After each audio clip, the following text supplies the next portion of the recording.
Наверное, нет таких садоводов, которым не приходилось бы вести борьбу со слизнями. Эти неприятные на вид вредители бесчинствуют в наших цветниках в пасмурную, дождливую погоду и особенно ночью, то есть в то время, когда нет солнца. Слизни и улитки очень прожорливые. Они также активно размножаются и всего за одну ночь могут существенно подпортить вид наших растений. Существует много способов борьбы с этими вредителями.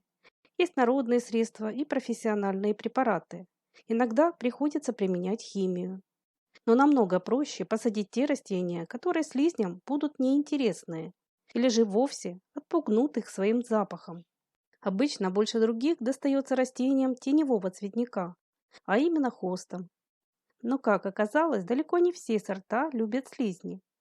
Чаще всего страдает крупная подорожниковая хоста.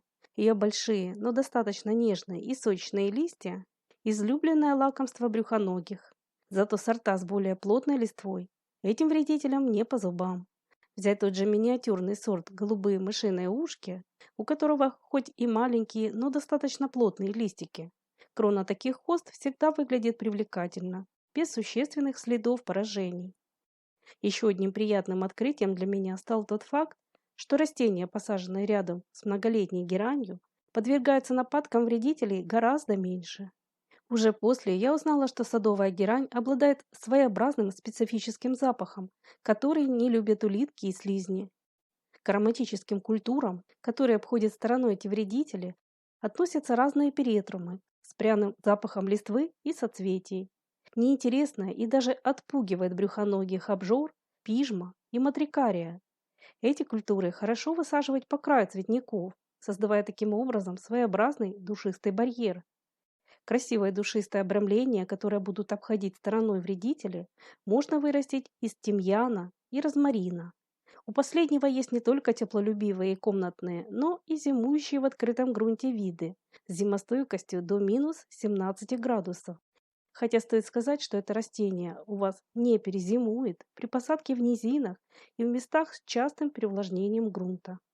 Своеобразный ароматный бордюр от брюхоногих легко создать из душистой лаванды и декоративной полыни.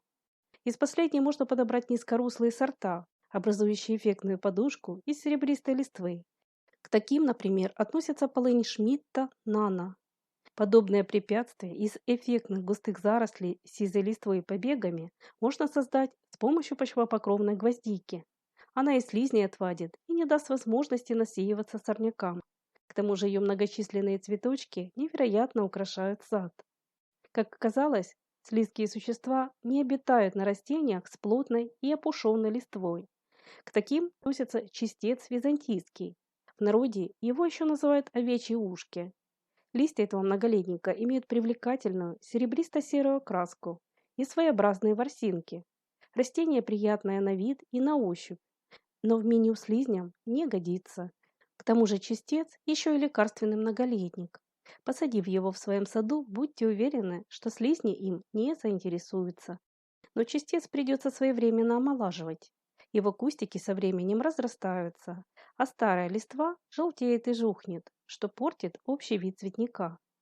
Опушенные листья и густые заросли и осколки войлочной тоже не нравятся слизням. К тому же серебристая листва этого красиво цветущего почвопокровника будет удачно сочетаться с самыми разными растениями, особенно с золотистой окраской листвы. Также в рацион улиток и их брюхоногих сородичей не входят культуры с ядовитым соком листьев. Например, рододендроны, листопадные азалии и гортензии. Несмотря на то, что у крупнолистных гортензий листья сочные и весьма привлекательные, я никогда не замечала на них следов от вредителей. Это же касается и разных видов молочая и очитков. Подобрав всевозможные сорта этих растений, можно создать высокодекоративные и совершенно неприхотливые в уходе композиции, которые на долгие месяцы украсят сад и не потребуют от вас особой заботы. Несъедобными для слизней оказались и наперстянки, что и неудивительно, ведь эти цветы ядовитые, и с ними надо быть осторожнее. По крайней мере, если с вами проживают маленькие дети, которые так и норовят все красивое испробовать на вкус. Совершенно неинтересные культуры для вредителей– это гипсофила и кермек. Возможно, еще потому, что эти растения произрастают на солнце, а их грубые листья и жесткие соцветия этим вредителям не по зубам. Никогда не видела, чтобы брюхоногие моллюски поражали тысячелистник и валерьяну красную, ботаническое название которой кентрантус. Эти растения растут практически сами по себе, очень неприхотливые и засухоустойчивые. К тому же они долго и красиво цветут. Из цветущих многолетников не поражаются брюхоногими аквилегии и горянки. Они также хорошо подходят для создания тенистых цветников. В эту же компанию стойких цветов стоит добавить морозник. Кстати, это растение тоже считается ядовитым. Хорошим ограждением для солнечных клумб послужат такие ароматные культуры, как шалфей и котовник. Последний еще называют кошачьей мятой. Особо не нравится вредителям запах лимонного котовника. Эти многолетники не только неприхотливые и засухоустойчивые, но и очень долго цветут. Цветение многих сортовых котовников начинается уже в мае и длится по сентябрь. Также не нравятся многим вредителям, и не только брюхоногим, заросли из душистой монарды.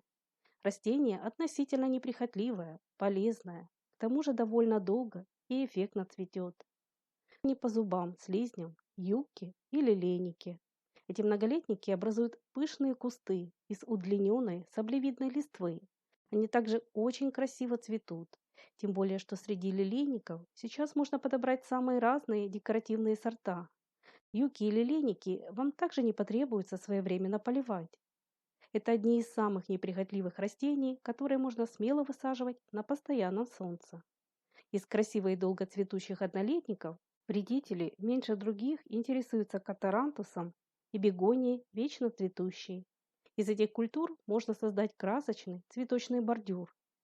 А такие цветы, как платикодон, аконит и метельчатый флокс, в сочетании с разными высокими злаками создадут эффектный фон. Благодаря своим прочным стеблям эти растения также мало интересуют вредителей.